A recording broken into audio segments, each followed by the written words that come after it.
전 세계가 위기에 처한 지금 스스로 방역에 성공했다고 자처하는 베트남은 큰 그림을 그리고 있습니다.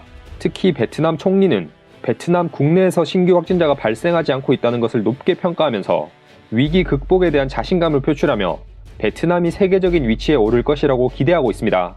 그리고 얼마 전 열린 주요 지도자들과의 온라인 회의에서도 베트남 총리는 베트남의 경제는 반드시 V자 모양으로 회복해서 다른 나라들에 대한 모범이자 경제 회복에 대한 강력한 의지를 보여줘야 한다 라고 강조하기도 했습니다.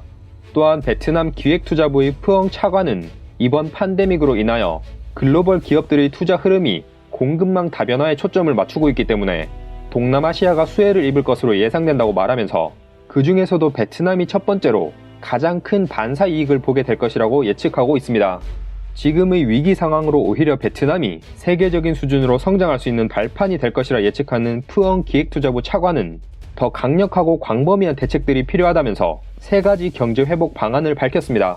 우선 첫 번째는 지금 당장은 여전히 위기 상황이니 확진자 발생을 막기 위한 대응책을 최우선 순위로 두고 그 피해를 최소화하는 것이며, 두 번째는 베트남 국내의 위기 상황이 안정기에 접어들게 되면 내수시장 회복에 총력을 기울이고 점진적인 경제 개방을 통해 경제 회복에 중점을 두는 것, 그리고 세 번째는 전 세계적으로 지금의 위기를 극복하고 안정이 되면 베트남 기업의 생산품들을 이용하여 세계적인 규모의 경제 성장을 가질 수 있는 기회를 맞이하는 것에 총력을 기울이는 것. 베트남은 이렇게 3가지 방안을 제시하며 큰 꿈을 그리고 있는 것입니다. 실제로 국제통화기금 IMF는 올해 베트남의 경제 성장률을 2.7%로 발표했고, 세계적인 선진국으로 꼽히는 국가들의 올해 평균 경제 성장률은 마이너스 6.1%, 전 세계 경제 성장률은 마이너스 3%, 이렇게 전 세계가 마이너스 경제 성장을 할 것으로 발표한 가운데서 베트남만이 거의 유일하게 높은 점수를 받았습니다. 게다가 지금의 위기가 중국의 책임이라는 중국 책임론이 거세지고 있고, 전 세계 각국이 중국 때리기에 나서며 글로벌 기업들의 탈중국화가 가속화됨에 따라 대규모 공급망의 재구조화가 이루어질 것으로 판단되며, 글로벌 기업들이 꼭 탈중국화를 하지 않더라도 중국 플러스 1, 중국 플러스 2 등등의 전략을 세우면서 중국에서의 생산 물량을 다른 국가들로 분산시켜 리스크를 줄일 것이라는 소리도 들리고 있습니다.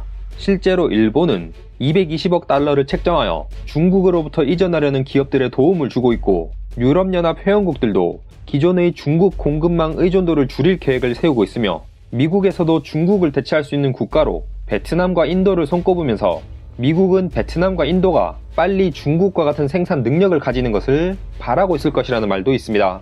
그리고 사실 한국은 일찌감치 이런 중국 플러스 1 전략을 실행해 왔는데 중국을 대체할 생산 기지로 베트남을 선택해 집중적으로 투자해왔습니다.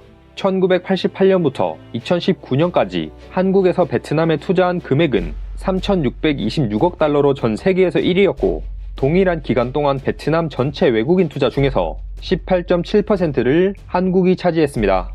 이런 이유로 베트남은 글로벌 다국적 기업들이 중국에 있는 생산 기지를 베트남으로 유치하겠다는 계획들을 적극적으로 검토하고 있으나, 실제로는 베트남의 열악한 여건이 외국 직접 투자 유치에 큰 걸림돌로 작용하는 것으로 나타났습니다. 얼마 전 베트남 지원산업협회 부회장은 생산 기지를 베트남으로 옮기고 싶어하는 기업들의 수요를 충족시키기 어렵다라고 밝혔고, 베트남이 높은 수준의 외국인 투자를 유치하기 위해서는 투자 절차를 포함한 행정개혁이 시급하며, 실무단은 국내외 기업들의 요구사항을 면밀히 파악해 투자 효율을 높여야 할 것이라고 언급했습니다.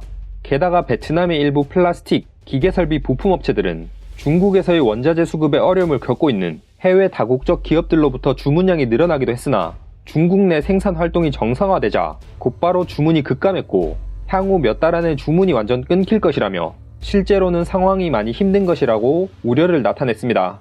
사실 베트남은 세계은행이 선정한 기업을 운영하기에 좋은 환경 순위에서 190개국 가운데 70위를 차지하며 지난해보다 한 계단 하락했고, 높은 순위를 차지하고 있지는 않습니다.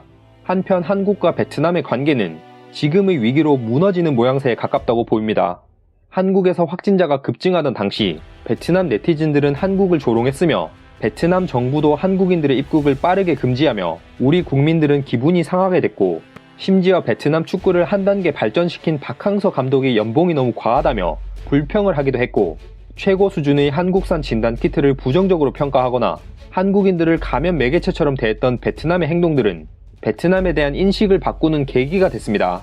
베트남 정부의 태도 또한 문제였는데 이렇게 여러 가지로 논란이 커졌을 때도 현지 정부는 책임을 한국에 떠넘기는 듯한 태도로 상황을 피하려는 행태만 보여왔었는데 베트남은 이제 와서야 한국의 관광객들을 우선적으로 유치하여 여행 산업을 회복시킬 계획이지만 한국에 보여준 베트남의 태도에 우리 국민들은 반응이 차갑습니다.